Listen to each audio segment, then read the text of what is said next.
तो हेलो दोस्तों, आप सभी का एक बार बहुत बहुत स्वागत है हमारे इस यूट्यूब चैनल पर। जो दोस्तों आज का ये वीडियो काफ़ी शानदार होने वाला है, क्योंकि जो है ना हम जो है लेकर आए हैं मॉडल सेट, यानी कि क्लास 10th के जो भी छात्र मैट्रिक की बोर्ड परीक्षा 2023 में सम्मिलित होने जा रहे हैं, उन सभी छात्र छात्राओं से एक ही निवेदन है कि बस आप 80 क्वेश्चन जो है ना आपको दिया गया है, समझिए लगभग जो है ना 80 क्वेश्चन दिया गया होगा या 40 क्वेश्चन है, ठीक है। तो 40 क्वेश्चन दिया गया है, ठीक है। 40 क्वेश्चन को जो है ना आपको ध्यानपूर्वक देखना है और एक एक सवाल का जो है ना आपको जवाब जो है ना आपको याद है तो कमेंट बॉक्स में बताना है, ठीक है। अगर नहीं याद होगा तो आप है ना याद करते चलेंगे, ठीक है, क्योंकि ये वीडियो आपके लिए काफ़ी शानदार वाला है, क्योंकि 40 क्वेश्चन आपको दे रहा हूँ। 30 क्वेश्चन एक ऐसा है जो 100% टकराएगा तो टकराएगा, ये मेरा गारंटी है। तो आप लोग जो है ना छाप लेंगे इसको, ठीक है। ओके, चलिए पहला नंबर क्वेश्चन बढ़ते हैं। पहला नंबर क्वेश्चन काफ़ी शानदार है और कहता है, देखिए क्वेश्चन कहता है वायुमंडल में नाइट्रोजन की मात्रा है, ठीक है।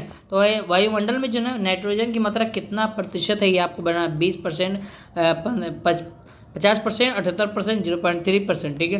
तो इसका आंसर क्या होगा? तो देखिए एक का जो हम सही जवाब देखेंगे और इसका आंसर कहेंगे तो सर जी ऑप्शन नंबर सी हो जाएगा, यानी कि 78%। ओके, यहाँ पर इसका आंसर क्या होगा? ऑप्शन नंबर सी हो जाएगा सही आंसर। ओके, चलिए आगे बढ़ते हैं, दूसरा नंबर क्वेश्चन बढ़ते हैं। हाँ तो बच्चों अगला प्रश्न कहता है, काफ़ी इंपॉर्टेंट क्वेश्चन दिया हुआ और ये देखिए क्वेश्चन यहाँ पर मैं 100% ये बोला हूँ, गेसिंग किया हुआ क्वेश्चन, ठीक है।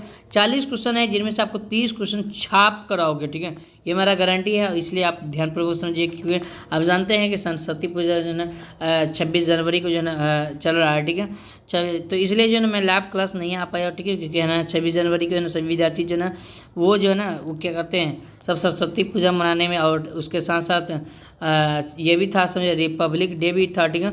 तो उन सभी का जो है ना हमारे तरफ से ना आप सभी को अभी छात्र छात्राओं को जो है ना हमारी तरफ से बहुत बहुत जो है ना शुभकामनाएं, ठीक है। और आप लोग जो है ना इसी तरह से अच्छे से ना पढ़ते रहिए और मुस्कुराते रहिए, ठीक है। सरस्वती पूजा का जो है ना सरस्वती पूजा माँ होती है, उनका जो है ना पूजा अनिवार्य रूप से करनी चाहिए, ठीक है, उससे विद्या मिलता है, ठीक है। चलिए तो यहाँ पर बोल रहा है, ठीक है, एक स्त्री में कौन से लिंग गुणसूत्र मिलते हैं, ठीक है। तो स्त्री की बात की जाती है और लिंग गुणसूत्र की बात किया है तो यहाँ पर 4 ऑप्शन दिया हुआ है, XY, XX और XX है। उसके बाद यहाँ पर दिया हुआ है XY, ठीक है। तो देखिए यहाँ पर स्त्री की बात किया जाए तो यहाँ पर स्त्री में क्या होगा जी बताइए। तो स्त्री में जो है ना आपको यहाँ पर पता चलना चाहिए, ठीक है, XX होता है, ठीक है। क्या होता है? XX। जबकि है ना मादा की बात किया जाता है, ठीक है, पुरुष में तो XY होता है, इस बात को याद रखना। ओके, गुणसूत्र की बात किया जाएगा तो यहाँ पर XY होगा। ओके, अगला प्रश्न क्वेश्चन कहता है, क्वेश्चन नंबर 3 है कि भ्रूमण का विकास होता है, ठीक। तो भ्रूमण का जो विकास होता है किससे? अंडाशय से, योनि से, गर्भाशय से, फिलोपियन ट्यूब से, ठीक है। तो क्या होगा जल्दी से बताओ, ठीक है। इसका आंसर क्या होगा? तो 3 का क्या होगा सही? ऑप्शन नंबर क्या होगा? सी हो जाएगा, यानी कि गर्भाशय से हो जाएगा सही आंसर। ओके, अगला प्रश्न बचते हैं। अगला प्रश्न बच्चों यहाँ पर कहता है, देखिए क्वेश्चन नंबर 4 के बढ़ते और 4 में दिया हुआ है प्रतिरोधक का ऐसा मात्रक क्या होता है? ये आपका पूछ रहा है, ठीक है। प्रतिरोधक का जो ऐसा मात्रक होता है वो क्या होता है? यहाँ पर आपको 4 ऑप्शन दिया हुआ, देखिए कहता है ओम मीटर, उसके बाद ओम प्रति मीटर, ओम, उसके बाद ओम प्रति ओम, ठीक है। तो इसका आंसर क्या होगा? तो देखिए 4 का हम लोग सही जवाब देखेंगे और कहेंगे साथ ही ऑप्शन नंबर ए हो जाएगा करेक्ट आंसर, ठीक है। एक एक क्वेश्चन आपके लिए बहुमूल्य, इसलिए ध्यानपूर्वक समझिएगा, ठीक है। अगला प्रश्न बच्चों यहाँ पर कहता है निम्नलिखित में किसे रासायनिक दूत कहा जाता है, ठीक है। तो रासायनिक दूत किसे कहा जाता है? तो 5 का याद रखेंगे, हार्मोन को कहा जाता है, इस बात को याद रखेंगे। अभी लोग सभी विद्यार्थी याद करेंगे। चलिए आगे बढ़ते हैं। अगला प्रश्न बच्चों दिया हुआ कहता है प्रकाश का चाल न्यूनतम होता है, ठीक है। प्रकाश का चाल जो है ना न्यूनतम का मतलब कम से कम किस में होता है? ये आपसे पूछ रहा है निर्वात में, जल में, वायु में, कांच में, ठीक है। तो आपको दिया हुआ 6 का और 6 का सही इसका आंसर डी हो जाएगा ना जी। प्रकाश की जो चाल होता है वो न्यूनतम किस में होता है? कांच में होता है, याद रखना, ठीक है। तो अगला प्रश्न बच्चों यहाँ पर क्वेश्चन नंबर 6 के बढ़ते और 6 में काफ़ी यहाँ पर है ना, यहाँ पर 6 का मैंने बता दिया डी हो जाएगा। ओके, चलिए आगे बढ़ते हैं। 7 के बढ़ते हैं। 7 में दिया हुआ काफ़ी शानदार क्वेश्चन दिया हुआ, कहता है घरेलू गैस LPG, जिसको गैस बोलते हैं, प्रमुख अवयव क्या है? तो मीथेन, ब्यूटेन, इथेन, प्रोपेन, क्या होगा जी? तो 7 का क्या होगा जल्दी से बताओ, ठीक है। तो 7 का कहेंगे सर जी ऑप्शन नंबर बी हो जाएगा इसका सही आंसर। ओके, आगे बढ़ते हैं। क्वेश्चन नंबर 8 के बढ़ते हैं। 8 में दिया हुआ है प्रकाश का प्राथमिक वर्णन है, क्या है? तो प्राथमिक वर्णन क्या कहलाएगा?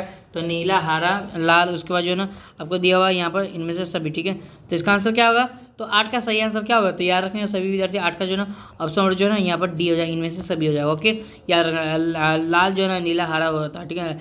लाल, नीला, हरा उसको होता है, ठीक है। चलिए आगे बढ़ते हैं बच्चों। अगला प्रश्न दिया हुआ क्वेश्चन नंबर 8 9 के बढ़ते 9 में बैटरी अम्ल है, ठीक है। तो बैटरी का अम्ल है क्या है? तो तो एक HCl सांद्र है, उसके बाद सांद्र जो है ना HNO3 होता है, उसके बाद सांद्र H2SO4, उसके बाद इनमें से कोई नहीं। क्या होगा तो 9 क्या होगा बच्चों, तो याद रखेंगे बच्चों यहाँ पर इसका आंसर ऑप्शन नंबर सी हो जाएगा सही आंसर। ओके, आगे बढ़ते हैं। अगला प्रश्न बच्चों दिया हुआ कहता है कमरे के ताप पर द्रव अवस्था में कौन सा जो है अधातु पाया जाता है। ठीक है, तो अधातु कहेगा तो याद रखना। ठीक है, अधातु कौन होता है। ठीक है, तो 10 के याद रखेंगे सही विद्यार्थी क्या बोरोमीन होगा। ठीक है, क्या होगा बोरोमीन। जबकि आपको धातु बोलेगा तो क्या होगा पारा हो जाएगा, याद रखना। ठीक है, इस बात को याद रखना। ओके, आगे बढ़ते हैं। अगला प्रश्न बच्चों दिया हुआ तो क्वेश्चन नंबर 11 है 1 किलोवाट घंटा बराबर होता है कितना का बराबर होता है। ठीक है, तो 1 किलोवाट घंटा जो है वो कितने का बराबर होता है ये आपको बताना। ठीक है, तो 11 के याद रखेंगे। समझिए 3.6 गुने 10 के पावर क्या होता है 10 के पावर 6 जूल के बराबर होता है। इस बात की याद रखेंगे। ठीक है, option number A is the correct answer. अगला प्रश्न बच्चों यहाँ पर दिया हुआ कहता है रक्त में ऑक्सीजन का वाहक कौन कहलाता है। ये आपसे पूछ रहा है वसा, हार्मोन, हीमोग्लोबिन, कार्बोहाइड्रेट, क्या होगा तो 12 के याद रखेंगे बच्चों ऑप्शन नंबर यानी कि हीमोग्लोबिन कहलाएगा, ऑप्शन नंबर सी हो जाएगा सही आंसर। ओके, आगे बढ़ते हैं।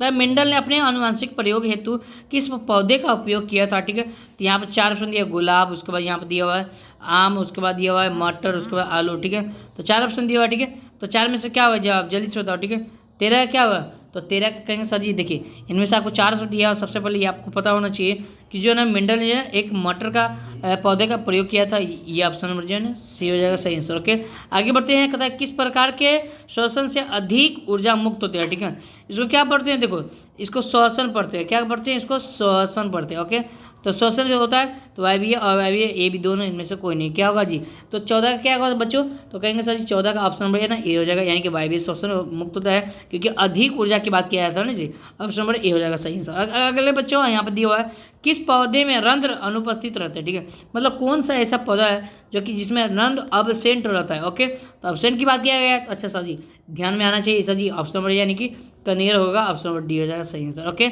आगे बढ़ते हैं। अगला प्रश्न बच्चों दिया हुआ क्वेश्चन नंबर 16 के बढ़ते हैं। 16 में दिया हुआ है किसी परिपथ का वह गुण जो विद्युत ऊर्जा को उसमें बदल देता है उसका क्या कहलाता है। ठीक है, प्रतिरोध, धारा, विभवांतर, शक्ति, क्या कहलाएगा जल्दी से बताओ। तो 16 का क्या होगा बच्चों तो देखिए 16 का ऑप्शन नंबर ए हो जाएगा सही आंसर। ओके, आगे बढ़ते हैं। 16 का क्या होगा जी ए हो जाएगा सही आंसर। ओके, चलिए बच्चों अगला प्रश्न बच्चों यहाँ दिया हुआ क्वेश्चन नंबर यहाँ पर क्वेश्चन नंबर 17 का बढ़ते 17 में दिया हुआ कहते हैं आवर्त सारणी के प्रत्येक आवर्त का अंतिम सदस्य कौन है। ठीक है, सदस्य कौन होता है ये आपसे पूछ रहा है। ठीक है, तो इसका आंसर क्या होगा जल्दी से बताओ। ठीक है, तो 17 कहेंगे सर जी देखिए इसका आंसर क्या होगा ऑप्शन नंबर यानी कि सी ए होगा, एक निष्क्रिय गैस ही होगा। ठीक है, आवर्त सारणी में जो ना प्रत्येक आवर्त अंतिम सदस्य जो होता है वो इसकी निष्क्रिय गैस होता है। क्या होता है निष्क्रिय जो है ना निष्क्रिय गैस हो बिल्कुल। ठीक है, आगे बढ़ते हैं। अगला प्रश्न बच्चे दिया हुआ कहता है देखिए तरंगदैर्घ्य को सामान्यतः व्यक्त किया जाता है किस चीज़ से व्यक्त किया जाता है तरंगदैर्घ्य को।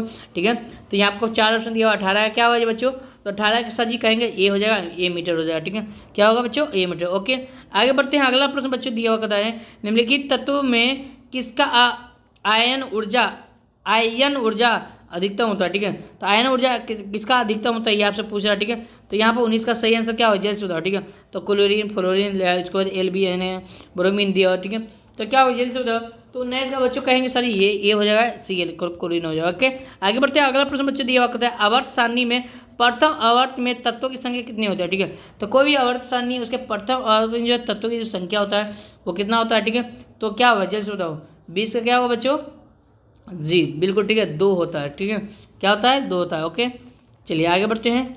अगला प्रश्न बच्चों यहाँ दिया है क्वेश्चन नंबर यहाँ पर 21 के तरफ बढ़ते हैं। हाँ तो बच्चों यहाँ पर देखिए अगला प्रश्न यहाँ पर क्वेश्चन नंबर 21 के बढ़ते 21 में दिया हुआ कहता है किसी गोलीय दर्पण की वक्रता त्रिज्या आपको आर का मान दिया हुआ बेटा यहाँ पर 40 दिया हुआ। ठीक है, तो कहता है उसके फोकस दूरी क्या होगा तो ए बराबर क्या होता है फॉर्मूला R/2 होता है, यही ना फॉर्मूला होता है। अब आर का मान डालो यहाँ पर 40 और बट्टा में 2 काटेंगे तो क्या होगा 20 हो जाएगा। ओके, ऑप्शन नंबर क्या होगा जी सी हो जाएगा सही आंसर। क्या होगा बच्चों ऑप्शन नंबर सी। ओके, चलिए आगे बढ़ते हैं। अगला प्रश्न बच्चों यहाँ पर क्वेश्चन नंबर 22 के बढ़ते हैं और 22 में कहता है देखिए निम्नलिखित में किसका अपवर्तनांक सबसे ज्यादा होता है जल्दी से बताओ बेटा। ठीक है, इसका आंसर बताओ क्या होगा। ठीक है, तो सबसे ज़्यादा की बात किया जाता है और अपवर्तनांक की बात किया जाता है। ठीक है, अपवर्तनांक सबसे ज़्यादा किसका होता है। ठीक है, तो वायु, बर्फ, कांच, हीरा, क्या होगा जल्दी से बताओ। ठीक है, 22 का क्या होगा कमेंट करना। ठीक है, आपका 40 में कितना आएगा आपको है ना कमेंट बॉक्स में बताना है, पूरा क्वेश्चन देख कर जाओ। ठीक है, यहाँ पर इसका आंसर क्या होगा डी हो जाएगा सही आंसर। ओके, आगे बढ़ते हैं। अगला प्रश्न बच्चों दिया हुआ कहता है निम्नलिखित में किस लेंस को अभिसारी लेंस कहा जाता है, ठीक है। जल्दी से बताओ किस लेंस को जो है ना अभिसारी लेंस कहा जाता है बच्चों, ठीक है। बच्चों दिया उत्तल लेंस, अवतल लेंस, अवतल उत्तल दोनों, या बाइफोकल लेंस का क्या होगा, जल्दी से बताओ, ठीक है। ठीक है, 23 का क्या होगा, तो देखिए 23 का सर जी कहेंगे गुरु जी ए हो जाएगा, यानी कि उत्तल लेंस कहलाएगा, ठीक है, याद रखना है। आगे बढ़ते हैं बच्चों, अगला प्रश्न दिया हुआ है, जो नेत्र निकट वस्तु को साफ नहीं देख सकता उसको, उसमें जो है ना कौन सा है, यानी कि कौन से जो है ना कौन सा जो नेत्र का जो है ना हो सकता है, ठीक है, नेत्र में हो सकता है, तो ये आपसे पूछ रहा है, ठीक है। यानी कि दृष्टि, दूर दृष्टि दोष, निकट दृष्टि दोष, ज़्यादा दृष्टि वर्धीनता, ठीक है, क्या होगा, 4 ऑप्शन दिया हुआ, ठीक है। तो जिस वस्तु को जो है ना, यानी कि निकट का वस्तु जो है ना अगर उसको साफ नहीं दिख रहा है तो उसको दूर दृष्टि दोष होता है, क्या होता है, दूर दृष्टि दोष, इस बात को याद रखना। और जिस व्यक्ति को जो है ना दूर का वस्तु साफ नहीं दिखता है उसको निकट दृष्टि दोष होता है, इस बात को याद रखना, ओके। ऑप्शन नंबर क्या होगा बेटा, यहाँ पर इसका ई हो जाएगा सही आंसर, ठीक है, क्योंकि निकट की बात किया जाता है, ठीक है। आगे बढ़ते हैं क्वेश्चन नंबर 25 में, विद्युत धारा का ऐसा मात्रक क्या होता है, ठीक है। तो 4 ऑप्शन दिया हुआ है, इनमें से सही आंसर आपको लगाना है और हमारे कमेंट हमारे बताने से पहले आपको लगा देना है, ऑप्शन नंबर डी हो जाएगा सही आंसर, ओके। आगे बढ़ते हैं क्वेश्चन नंबर 26 के, 26 में दिया है, निम्नलिखित में कौन उपकरण विद्युत धारा की उपस्थिति को जो है दर्शाता है, ठीक है। उपस्थिति को कौन दर्शाता है, 26 का क्या होगा बच्चों, जल्दी से बताओ, ठीक है। तो 26 को क्या होगा, गैल्वेनोमीटर दर्शाता है, ऑप्शन नंबर ए हो जाएगा सही आंसर, ओके। आगे बढ़ते हैं क्वेश्चन नंबर 27 में लिखता है, ताप बढ़ने पर चालक का प्रतिरोध क्या होता है, बढ़ जाता है, घट जाता है, कभी बढ़ता है तो कभी घटता है, इनमें से कोई नहीं, ठीक है। बढ़ता घटता नहीं है और इनमें से कोई नहीं, क्या होगा जल्दी से बताओ, ठीक है। तो 27 का क्या होगा बच्चों, तो देखिए 27 का क्या होगा बताओ, ठीक है, 27 का ना बताओ जी, बिल्कुल ठीक है, ए हो जाएगा, यानी कि बढ़ता है, ओके। आगे बढ़ते हैं क्वेश्चन नंबर 28 के, बढ़ते 28 में दिया हुआ क्वेश्चन कहता है, विद्युत चुंबकीय प्रेरण की खोज किसने किया था, ठीक है। तो विद्युत चुंबकीय प्रेरण का खोज किसने किया था, फैराडे ने किया था, याद रखना, ऑप्शन नंबर ए हो जाएगा सही आंसर, ओके।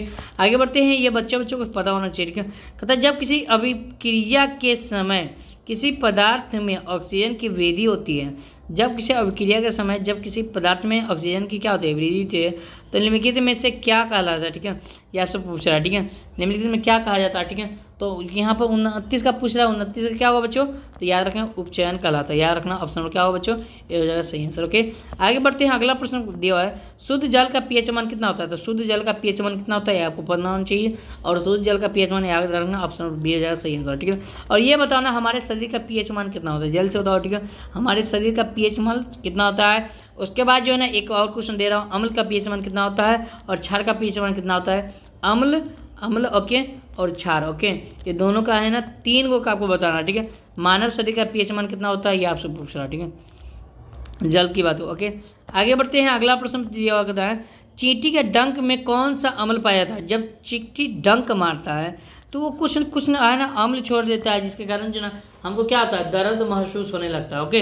तो जब चींटी जो काटता है तो उसमें जो है ना मेथेनोइक अम्ल छोड़ता है, क्या छोड़ता है, मेथेनोइक अम्ल, जिसके कारण जो है ना फूल जाता है ना जी, ठीक है। चलिए अगला प्रश्न बच्चों दिया हुआ कहता है, यहाँ देखिए क्वेश्चन नंबर यहाँ पर 32 बढ़ते हैं, 32 में दिया हुआ कहता है, टूथपेस्ट कैसा होता है, तो क्षारीय होता है, याद रखना, ठीक है बच्चों। टूथपेस्ट कैसा होता है, क्षारीय होता है, ऐसा याद रखना, ठीक है। टूथपेस्ट कैसा होता है, टूथपेस्ट मतलब ब्रश जो करते हैं ना, पेस्ट जो होता है हमारा, समझे, कॉलगेट इसको बोलते हैं, ओके। आगे बढ़ते हैं, अगला प्रश्न क्वेश्चन नंबर 33 बढ़ते बच्चों, 33 में दिया हुआ क्या कहता है, देखिए कहता है क्रायोलाइट अयस्क है, ठीक है, क्रायोलाइट जो अयस्क है वो किसका है, ठीक है, तांबा का, लोहा का, मैग्नीशियम का, एल्यूमिनियम का, ठीक है। तो क्या वजह से बताओ, ठीक है, जल्दी से बताओ, ठीक है। तो 33 का क्या होगा बच्चों, जल्दी से बताओ 33 का क्या होगा, ठीक है। तो 33 का बच्चों डी हो जाएगा, ठीक है, याद रखना, क्या होगा बच्चों, डी हो जाएगा सही आंसर, ओके। 33 का क्या होगा, डी हो जाएगा सही आंसर, ओके, हाँ जी बिल्कुल ठीक है। अगला प्रश्न बच्चों, अगला प्रश्न दिया हुआ क्वेश्चन नंबर यहाँ पर 34 का बढ़ता है, 34 में दिया हुआ है, कहता है नाइट्रोजन अणु में कितने ऐसा संयोजन बंधन होता है, ठीक है, नाइट्रोजन अणु में जो है कितने साथ संयोजन बंधन होते हैं, यह सब पूछ रहा है, ठीक है। तो 34 का क्या होगा, जल्दी से बताओ, ठीक है, 34 का जल्दी से बताओ, ठीक है, 34 का बताओ जल्दी से, ठीक है। तो इसका आंसर बताओ, ठीक है। तो 4 ऑप्शन दिया हुआ, देखिए इसका आंसर क्या होगा, जल्दी से बताओ, ठीक है। 4 ऑप्शन दिया हुआ और इनमें से आपको बताना, ठीक है। 34 का बिल्कुल ठीक है, डी हो जाएगा, ठीक है बच्चों, क्या होगा, डी हो जाएगा, ओके, याद रखना। आगे बढ़ते हैं, अगला प्रश्न बच्चों दिया हुआ कहता है, देखिए कहता है कार्बन और हाइड्रोजन से बने यौगिक को क्या कहते हैं, ठीक है। तो कार्बन और हाइड्रोजन से बने जो यौगिक है उनको क्या कहा जाता है, ये आपसे पूछ रहा है, ठीक है। 4 ऑप्शन दिया हुआ है, कहता है एनारलाल, उसके बाद इनरनाल, उसके बाद कीटोन, एक हाइड्रोकार्बन, उसके बाद इनमें से कोई नहीं, ठीक है। तो 35 का क्या होगा बच्चों, तो 35 का ऑप्शन नंबर सी हो जाएगा सही आंसर, क्या रखना, ठीक है। ऑप्शन नंबर क्या होगा बच्चों, सी हो जाएगा सही आंसर, ओके। आगे बढ़ते हैं ऑप्शन नंबर 36 को बढ़ते हैं। 36 में दिया बेकिंग पाउडर मिश्र है, ठीक है। तो बेकिंग पाउडर का मिश्र क्या कहलाता है, ये आपसे पूछ रहा है, ठीक है। तो इसका आंसर क्या होगा 36 का, तो 36 का क्या होगा, ऑप्शन नंबर डी हो जाएगा, क्या कहलाएगा, ऑप्शन नंबर डी कहलाएगा, ओके। आगे बढ़ते हैं, अगला प्रश्न बच्चे दिया होगा क्वेश्चन नंबर यहाँ पर 37 बढ़ते हैं। 37 में संगमरमर का रसायन सूत्र क्या कहलाएगा, संगमरमर का रसायन सूत्र क्या कहलाएगा, याद होना चाहिए, ठीक है। CaCO3, ठीक है, संगमरमर का रसायन सूत्र होता है, ठीक है। और ये भी बताना है कि एक और चीज़ का जो सूत्र है संगमरमर के अलावा किसी और चीज़ का भी एक सूत्र है, क्या कहलाएगा, CaCO3, ये जो है ना एक सूत्र है किसी और चीज़ का, ये आपको बताना है कमेंट बॉक्स में किसका सूत्र है CaCO3, संगमरमर को छोड़कर, ओके। आगे बढ़ते हैं, क्वेश्चन 38 बढ़ते हैं। 38 में दिया हुआ प्लास्टर ऑफ पेरिस का रासायनिक सूत्र क्या होता है, जल्दी से बताओ, ठीक है। प्लास्टर ऑफ पेरिस का रासायनिक सूत्र क्या होता है, तो आपको बताना है, ठीक है। तो 38 का क्या होगा बच्चों, जल्द से बताओ, ठीक है। तो 38 का याद रखना बच्चों, यहाँ पर क्या होगा, जल्द से बताओ, ठीक है। 38 का सी हो जाएगा सही आंसर, ठीक है, क्योंकि है ना यहाँ पर देखिए CaSO4 इंटू में 1/2H2O, यही ना होता है, यही कहलाएगा, ठीक है। ऑप्शन नंबर डी कहलाएगा, ओके।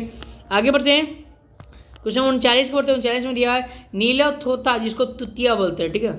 नीला थोथा तुतिया का रासायनिक सूत्र क्या होता है, ठीक है। नीला थोथा तुतिया का रासायनिक सूत्र क्या होता है, तो 39 का क्या होगा बच्चों, जल्द से बताओ, ठीक है। तो बच्चों याद रखेंगे, समझिए CuSO4 इंटू में 5H2O, यही होता है, ठीक है। ऑप्शन नंबर डी हो जाएगा सही आंसर, ओके। बी होगा, बी हाँ बी, ओके, बी हो जाएगा सही आंसर, ठीक है। CuSO4 into 5H2O, okay. आगे बढ़ते हैं, क्वेश्चन नंबर यहाँ पर 40 के बढ़ते हैं। 40 में दिया हुआ देखिए क्या कहता है, चीनी का रासायनिक सूत्र क्या होता है, जल्दी से बताओ, ठीक है। चीनी का रासायनिक सूत्र क्या होता है, ऑप्शन नंबर जल्दी से बताओ, ठीक है। 4 ऑप्शन दिया हुआ, ठीक है, इससे आपको बताना है, ठीक है। तो चीनी का रासायनिक सूत्र है C12H22 और क्या होता है O11 होता है, ये याद रखना, ऑप्शन नंबर सी हो जाएगा सही आंसर, ठीक है, याद रखना, ठीक है। इस तरह से हम लोग जो है 40 प्रश्न कर लिया, और 40 में से आपका है ना कितना प्रश्न सही हुआ ये आपको कमेंट बॉक्स में बताना है। और उसके साथ साथ मैं आपको जो है ना यहाँ पे एक क्वेश्चन दे रहा हूँ, ठीक है, ये आपको बताना है ग्लूकोज का रासायनिक सूत्र क्या होता है, सारा का सारा कमेंट बॉक्स में आपको बताना है, ठीक है। इसलिए मैंने पहले ही बता दिया हूँ कि वीडियो को आप शुरू से अंत तक देखेंगे, ठीक है। चलिए, ठीक है, तो कितना का कितना आपको सही हुआ है, ठीक है, 40 में आपको कमेंट बॉक्स में जरूर बताना है, ठीक है, ओके। तो फिर मिलते हैं नेक्स्ट वीडियो, तब तक आपसे बहुत बहुत धन्यवाद।